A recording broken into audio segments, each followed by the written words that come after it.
and welcome to a brand new series on this channel. It's going to be Brooklyn Nets franchise here on NBA 2K25. In this episode, we're just going to take a look at the team, the roster that we're working with, as well as what it may look like in the future down the road. Obviously, the goal of this series is to bring the Nets a championship, something that, to my knowledge, they have never been able to do as a franchise. Taking a look at the roster, we've got obviously players like Cam Thomas, Nick Claxton. Ben Simmons actually goes up a ton if you move him to small forward, so call it cheesy. I don't care. That's where I want him to play, as well as backup point guard. I think I really want to look at basically Nick Claxton and Noah Clowney as our centers. Day'Ron Sharpe can play as a depth piece, but I want to make sure Noah Clowney gets the backup minutes that he deserves. We've also got players like Trendon Watford, who actually is not new to the channel, someone that was in our Outlaws franchise last year on NBA 2K24. That series did not go for super long, so I'm going to try and actually do a lot better about uploading this one. Looking at what the rotation might look like, it's probably going to be Dennis Schroeder, Cam Thomas. We're going to have Bojan Bogdanovic, and then Cam Johnson and Nick Claxton. Ben Simmons is going to be more of a six-man, as well as Dorian Finney-Smith, Noah Clowney, Trendon Watford, and Day'Ron Sharpe, all eating up minutes. I might shorten the rotation depending on how Day'Ron Sharpe and Watford's minutes go. I think we could run a strong eight-man rotation like that, just give a lot of minutes to everybody. But like I said, we'll see how the season goes and kind of adapt. One of the reasons that I did choose the Nets is just the amount of picks that they have. Obviously, they have their first this year, but we also have the Knicks pick this year, swap worst between the Rockets and the Suns, and the Bucks pick this year, as well as 2 seconds, no first next year, but second that year, and then 3 first-round picks in 2027, 2 in 2028, and then 3 in 2029. So there's a lot of picks. There's going to be a lot of opportunities to pick players that change the franchise. I do actually make all the prospects myself in this series. So if we look here, all of these prospects were guys that were auto-generated that I kind of added to a little bit. Right now, we're going to take a look at the guards of the draft, looking at the young people.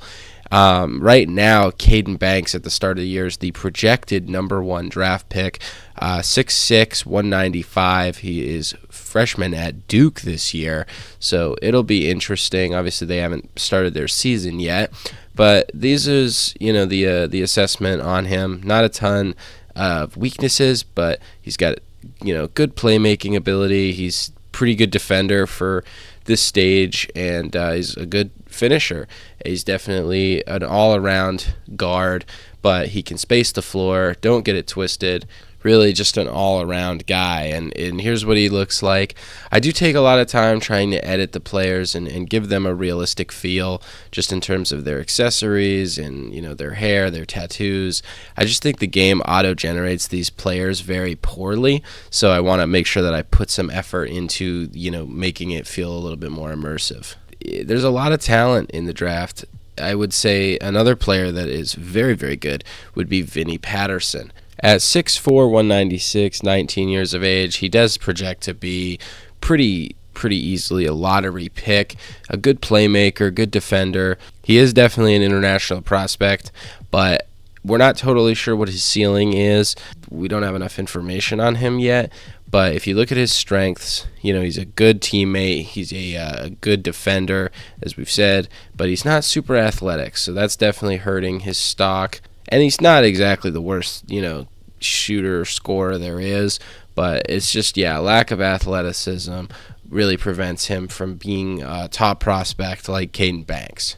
Another prospect who could potentially climb into the lottery is Jaren Bamba from UCLA. The 6'5" guard is a very interesting player. He's kind of the polar opposite of someone like Vinnie Patterson.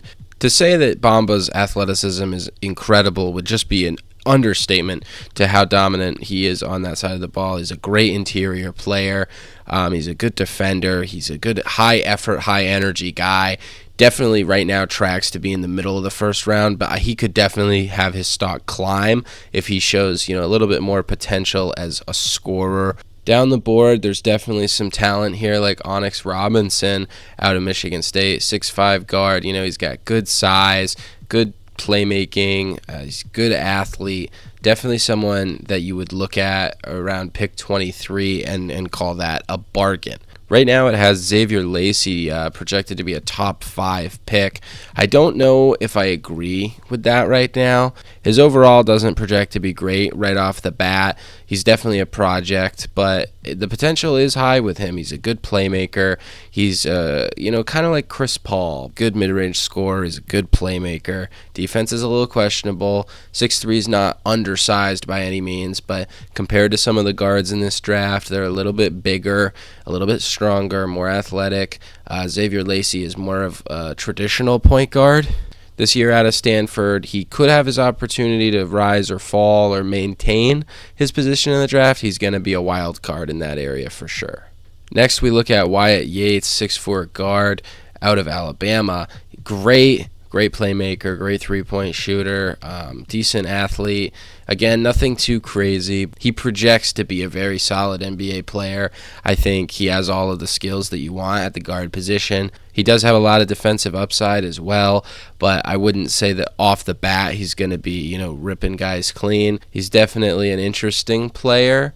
I like the way that he projects in the NBA. I have been forgetting to show a lot of these guys in their accessories, so we'll take a look at a lot of them. We also have players in this draft like Cash Amato here. Cash has a lot of interesting skills. He's a pretty well-balanced scorer and playmaker.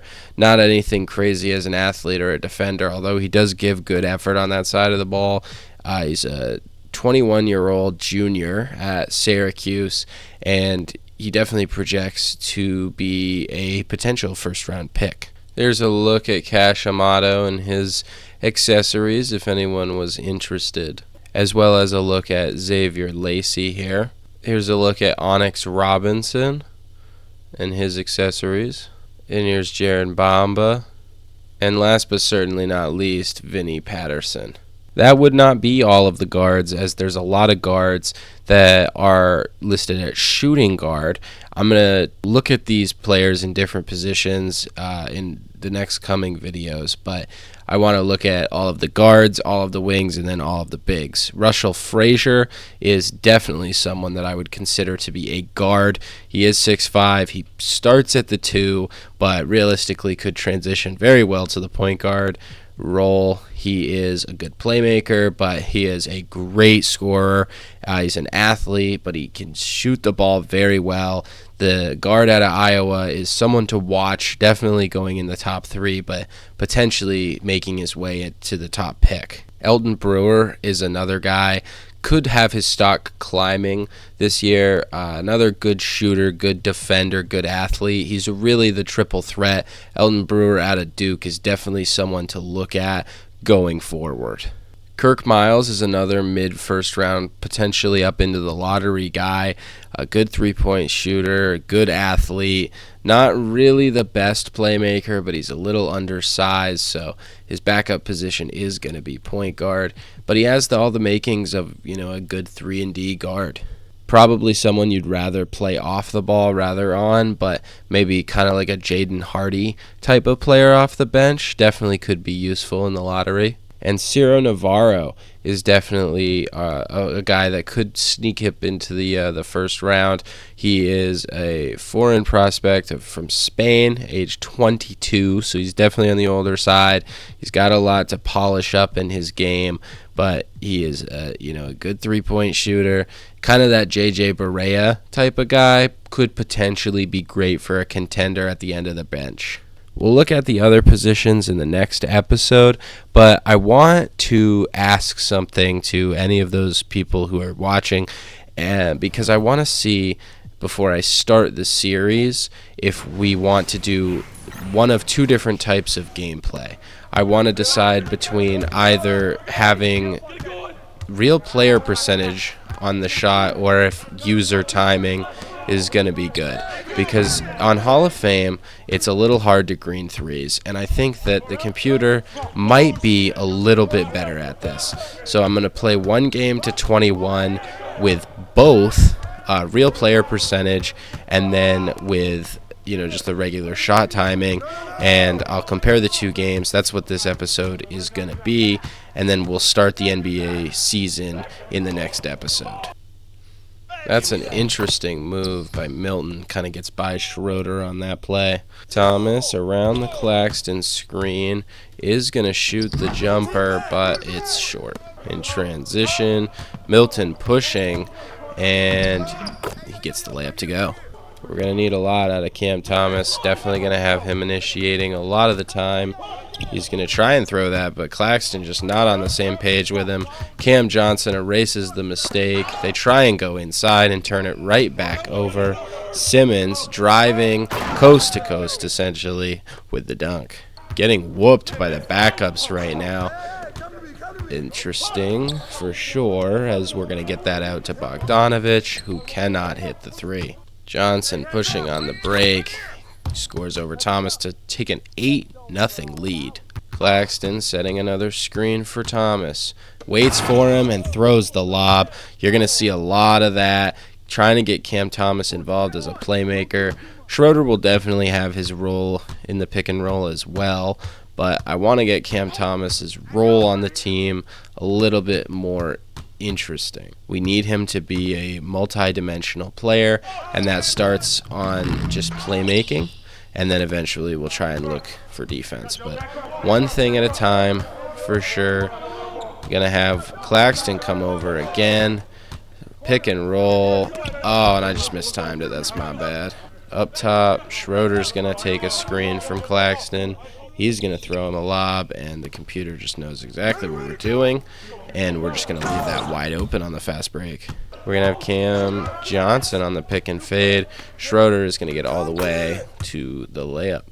Interesting. Milton going to go drive inside on Schroeder. Schroeder actually makes him pick up his dribble. Swings to Simmons, who we're just going to let shoot a three if he wants it. We know he wants to go inside, and he's backing down. And he can't finish, gets his own, and goes back up and makes it. Gonna swing that out. Claxton should not be a shooter. Ball swings to Johnson, but Johnson actually intercepts it. Wrong Johnson. Johnson on Johnson. Leaves Simmons for the dunk. Schroeder, who is driving onside and gets the layup. Thomas defending Johnson, who just drives right by him all the way to the rack. Luckily, he misses the layup. Thomas driving inside and gets the layup to go. Johnson guarding Finney-Smith. Finney-Smith trying to make something happen, going around multiple screens, but Johnson just defends it perfectly. They do not get the rebound, and Clowney goes up for the putback. Schroeder and Claxton gets the alley-oop. Thomas guarding Johnson again. Nice play by Bogdanovich. Back out for Thomas, who's going to get the screen. Claxton actually passes it to the wrong guy. He's looking for Claxton. Mispressed the button. That's definitely my bad. And it's now 18-10. Schroeder and Claxton running the pick and roll again. Lob is up there and good. Schroeder tries to get the steal, but ends up leaving a wide open lane for Milton, who gets one away from game. We got to get some stops on D, and we got to get some shots made on O. That's a great start as Cam Johnson drills the three at the top. Again, any scores by the second unit here, and game is over, and that's going to be it. 22-15, the score for our team. Nick Claxton was great. Dennis Schroeder was great. Cam Johnson, made that one top of the key three. Thomas did okay. Definitely wanted to hit the three with him, but Bogdan's about useless other than a catch and shoot guy. But yeah, Ben Simmons and Shake Milton turned it up in this scrimmage, and we're gonna do another one right after this. The only difference is this time we're going to try it with real player percentage. Yep, so shot timing profile is either difficulty based, and then you can add like risk rewards. Essentially, these just reward or don't reward timing as much. And this real player percentage is the same as layups, where you just press the button and they shoot. So I want to see how realistic this is offensively. And Schroeder again going to run the pick and roll here, except this time we're going to find Cam Thomas wide open, and he sticks the corner three. Thomas playing defense. Bogdanovic trying to guard Simmons, and he just puts him in the weight room. Schroeder, pick and roll from Johnson, and they're going to leave Thomas wide open for another corner three, this time no good. Yeah, they're going to try and drive inside. Simmons cleaning up on the glass. Clowney gets his own miss, and they go back out to Johnson, back into Clowney, whose layup goes in. Schroeder getting the Claxton screen, knifes inside, and gets the layup to go. What a great play by Dennis Schroeder. Milton trying to get the screen from Finney Smith. Milton driving on Schroeder, moving the ball around very well. And drive inside. Schroeder can't do anything to stop it. Schroeder handling again around the screen, knifing inside, and another layup to go by Schroeder. Wow, yeah, okay. Zero resistance there. Thomas, Cam screen. We're going to get Schroeder wide open, corner three, and he can't hit it. Wow, okay, we tried to draw the charge there. It didn't work out very well for us. The Cam setting a screen for the other Cam, and Cam goes way too far into the corner. No reason to do all that. And Thomas alters the layup, but Clowney comes in to clean it up. Another screen for Schroeder. He's going to knife inside again. Tough layup, and he gets it to go. Dennis Schroeder is an animal. Milton finds Johnson inside, guarded by Thomas. Makes him pick up the dribble, but puts his hands up. He sneaks in for the layup. Thomas goes for a tough midi, and it won't go. Simmons handling the ball. Gives it to Johnson. Back to Simmons. Goes inside. Aggressive with the shot, and it doesn't go. And Cam Thomas is going to knife inside. Gets that layup in transition to go. Milton going around some screens. He's going to go inside, take the little short midi, and he gets it to go. And around another screen we go. Schroeder layup inside is good. I may be spamming the pick and rolls. I'm sorry if that's not entertaining gameplay, but honestly, that is the skill set of Schroeder, the skill set of Claxton. I'm going to maximize the team's abilities, and we don't have a ton of good players, so there's not a lot of different combinations to run here. Defense has not been great. Schroeder's going to go around another screen. Surprise, surprise. And Cam Johnson cannot get around him. Cam Thomas is trying to get inside. Gonna slip that out. Actually gonna double there. Ball doesn't get around quick enough. Cam Thomas at the top. Gonna drive on Johnson. Tough bucket. Gets blocked. Alright, this is a mismatch. We're gonna ISO this. Cam Thomas has a center on him. He actually plays great defense and blocks it. A three ends the game. And we only, as you might remember, scored 15 with the different percentage. Thomas finds Johnson inside, who is fighting against Johnson. Johnson on Johnson, crime, and goes inside. Tough layup, cannot get that to go. Claxton, nice screen. Gonna duck that inside. He actually fumbles the ball. Back out Cam Thomas, who actually sneaks inside. Cannot get the finish on the layup. Johnson kicks to Simmons. Simmons finds Finney Smith, who gets the three to go, and that is game. 21-13, actually less competitive game with the true percentage on. So at the end of the day, I feel like I'm just going to stick with my own shot timing. I thought that, maybe the game would be better efficiency-wise than me by a substantial margin. And don't get me wrong, like the layups by Schroeder were great, but that's probably because the layup percentage is already on real player percentage. So I think I'm going to stick with shot timing on regular jump shots So we'll definitely switch that back to difficulty based, but everything else will probably keep the same. But yeah, Cam Thomas is someone that I'm going to have to spend a lot of time in the lab with. Somebody that I really want to get comfortable with. His jump shot. It's going to be an interesting team for sure. Not a ton of guard depth. Definitely going to have Simmons off the bench playing a lot of point guard.